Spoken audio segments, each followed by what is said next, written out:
The second coming of Jesus Christ will come at the conclusion of an event. To understand and appreciate the second coming of Christ, you have to understand the event that leads up to it. You've all heard about it. You've seen movies about this event. This event is not unknown. It is recognized. It's used in common everyday lingo. It's called the Battle of Armageddon. The Battle of Armageddon will be the World War III, to put it in language we can relate to, that will lead to the second coming of Christ. And so to introduce the second coming, I need to talk about World War III that was prophesied in the scripture. The Battle of Armageddon is not one battle. It is a series of battles, or a campaign, if you will, that will culminate in the second coming of Christ.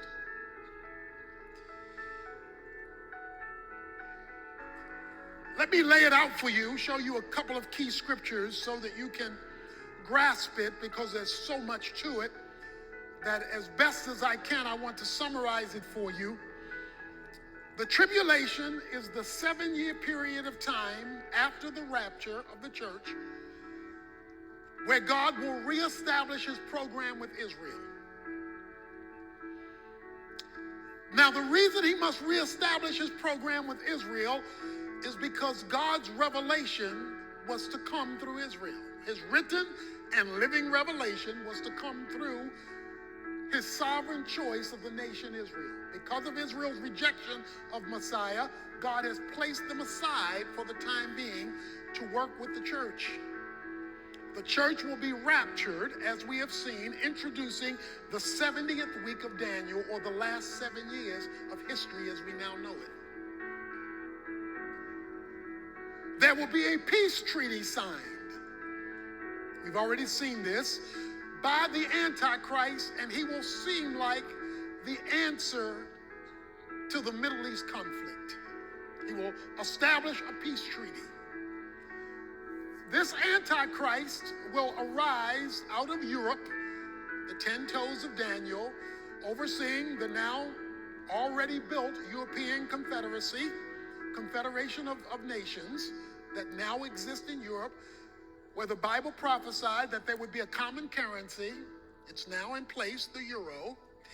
And so the Antichrist will arise, and he will be this peacemaker in the first half of the tribulation.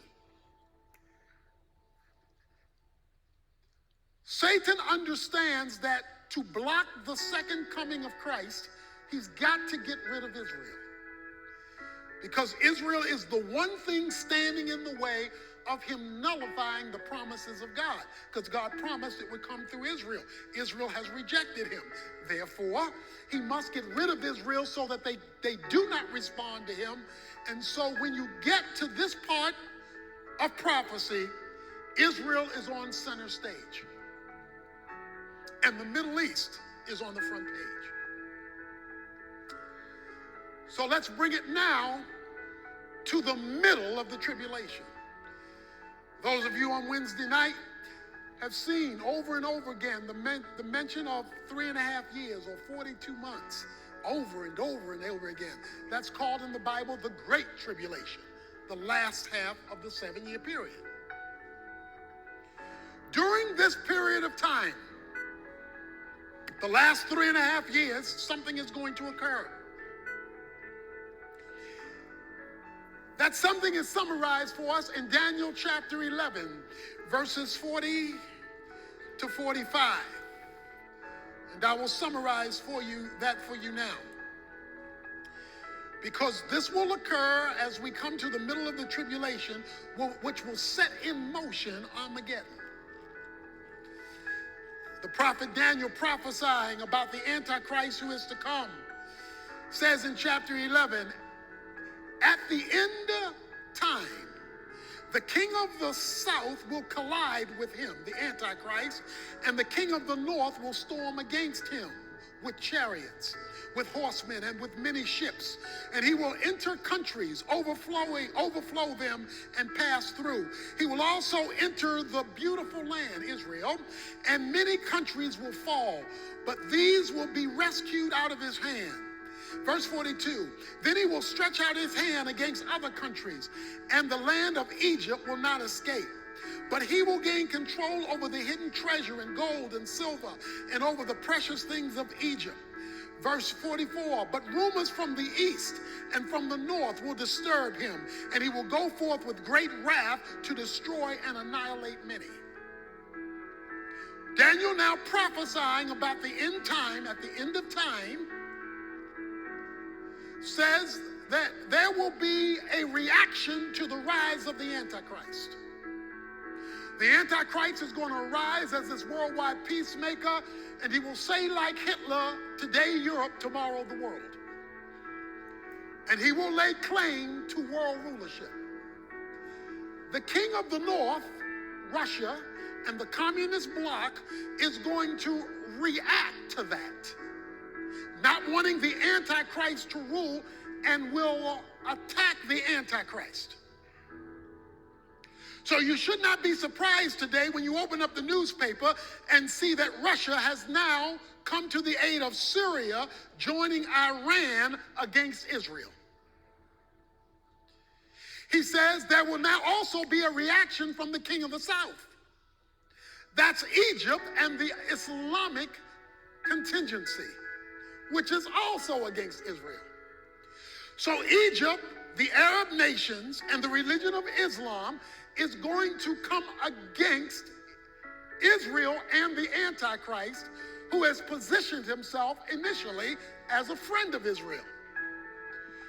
So you've got these two groups coming against the Antichrist. The Antichrist is going to defeat them, causing another army to come into the play.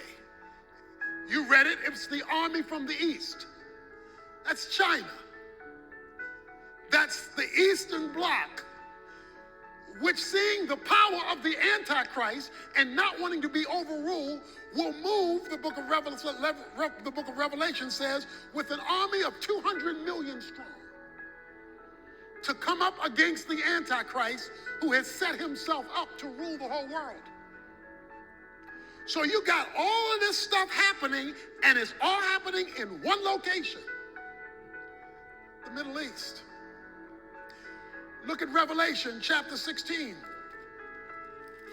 Here's what we read, verse 13. And I saw out of the mouth of the dragon, and out of the mouth of the beast, and out of the mouth of the false prophet, that is the unholy trinity, 3 unclean spirits like frogs.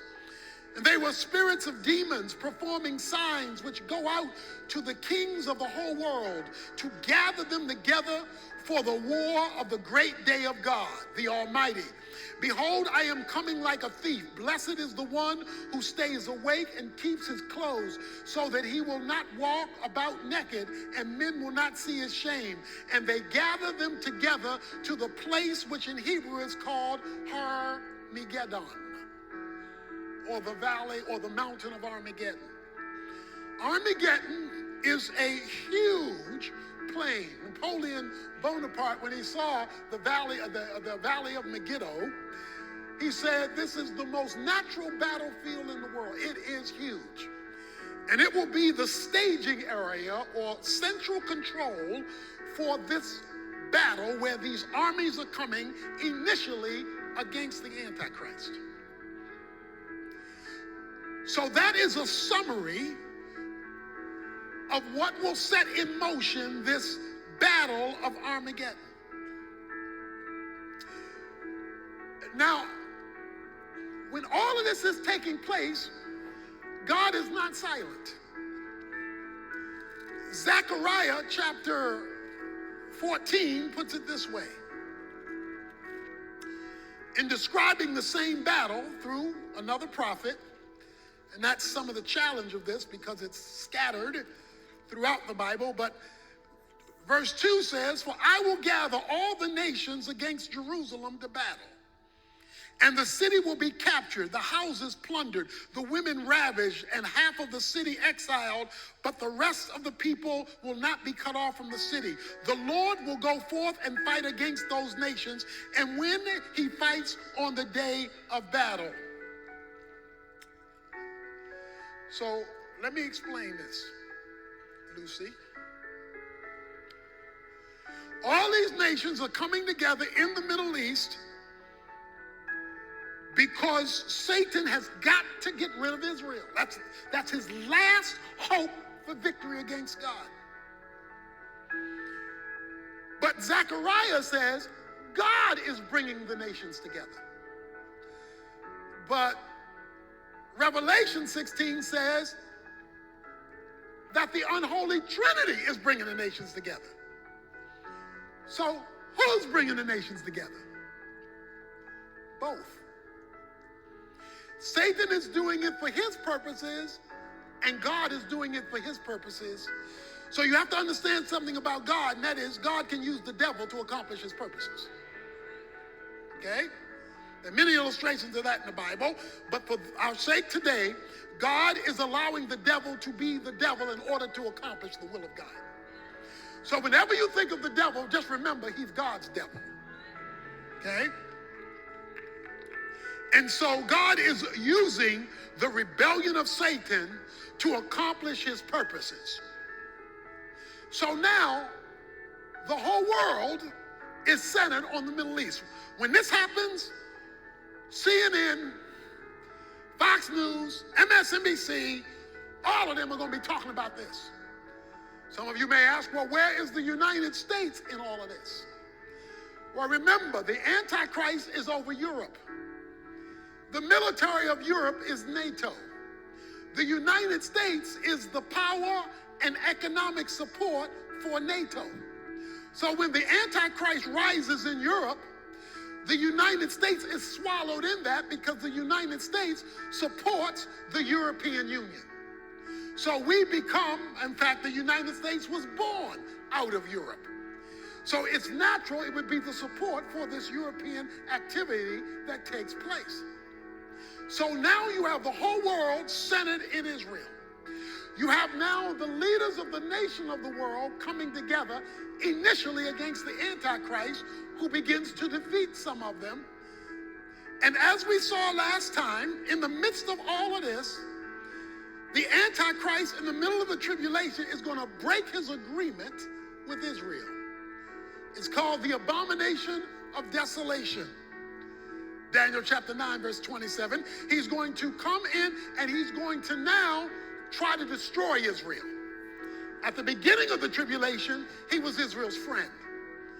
Now he becomes Israel's enemy. That's why in Revelation chapter 12, we read in verses 13, and when I saw the dragon, he saw that he was thrown down to earth. He persecuted the woman, Israel, who gave birth to the male child, Jesus. And God has to protect Israel from the Antichrist's decision to destroy them. So he provides this protection for Israel. We see in verse 15, and the serpent poured out water like a river out of his mouth after the woman, Israel, so that he might cause her to be swept away with the flood. He's trying to drown or destroy Israel. Because if he does not destroy Israel, he cannot keep Christ from coming back. And if Christ comes back, he's doomed. Now, this sermon is on the second coming of Christ. But you have to understand that we're setting the stage. And the stage is being set by all the world now coming together in the Middle East for the destruction of Israel. And the reason that they are doing that is because Satan has to stop the return of Christ by destroying Israel.